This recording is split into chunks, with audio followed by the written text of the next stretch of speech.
فإن مع العسر يسرا إن مع العسر يسرا فإذا فرغت فانصب وإلى ربك فارغب. Bismillah ar-Rahman ar-Rahim, la paix soit sur vous.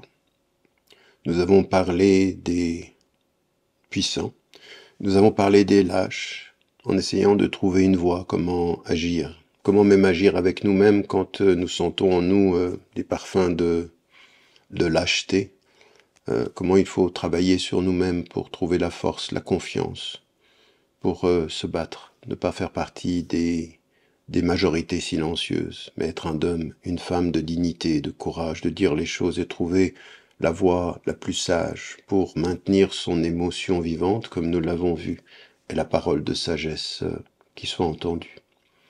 Dans la vie, nous voyons aussi et nous faisons face aussi à des personnes qui sont arrogantes. Regardez ce qui s'est passé en Palestine, ce qui est déterminant même en face du pouvoir israéliens, de ceux qui sont intervenus à Gaza et qui ont détruit, ce que nous voyons dans les images et dans les propos, c'est beaucoup d'arrogance.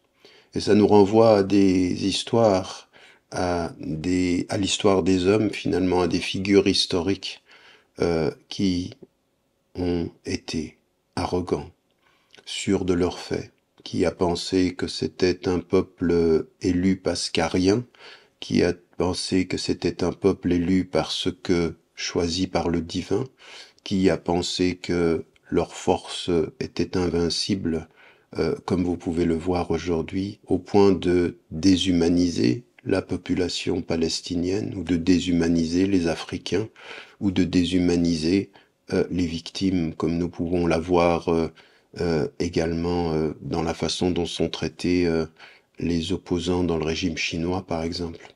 Il faut se rendre compte de tout ceci, les arrogants.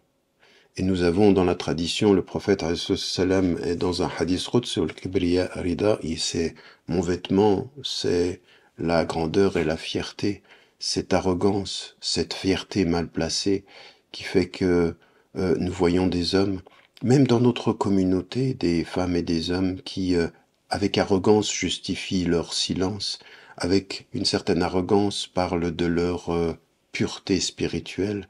Nous voyons même des gens qui se prévalent ou qui disent être des soufis, des mystiques, et qui ont une certaine arrogance dans leur façon de négliger les affaires humaines, de négliger les réalités sociales, comme s'ils étaient, par la pureté de leur cœur, au-delà de la misère des hommes.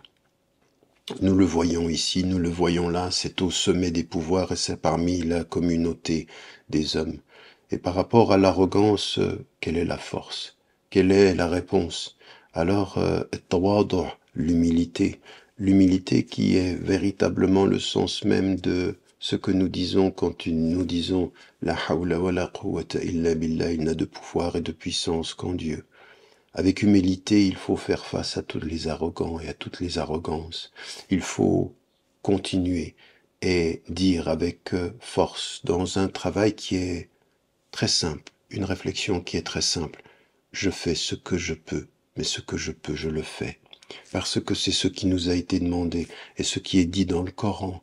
Pourquoi dites-vous ce que vous ne faites pas? Lima taquluna ma la taf'alun. Donc je vais juste dire ce que je fais avec humilité, avec mon cœur pendant le mois du Ramadan, avec ma famille pendant le mois du Ramadan, avec mon environnement, pendant toute l'année, pendant toute la vie. Ce que je fais, j'essaye de le faire. Et aux arrogants, de montrer avec humilité que nous avons la patience de l'engagement, le courage de ne pas nous taire et l'humilité de faire face avec beaucoup, beaucoup de patience à leur arrogance, en disant de la façon la plus profonde qui soit, rappelez-vous toujours que quoi que vous pensiez de votre pouvoir, Allahu Akbar, Dieu est le plus grand, et sa justice et sa paix et son amour sont plus forts que toutes les arrogances humaines. En cela nous croyons, et pour cela nous nous battons. N'oubliez pas, n'oubliez jamais de dire à ceux que vous aimez, que vous les aimez. La vie est fragile.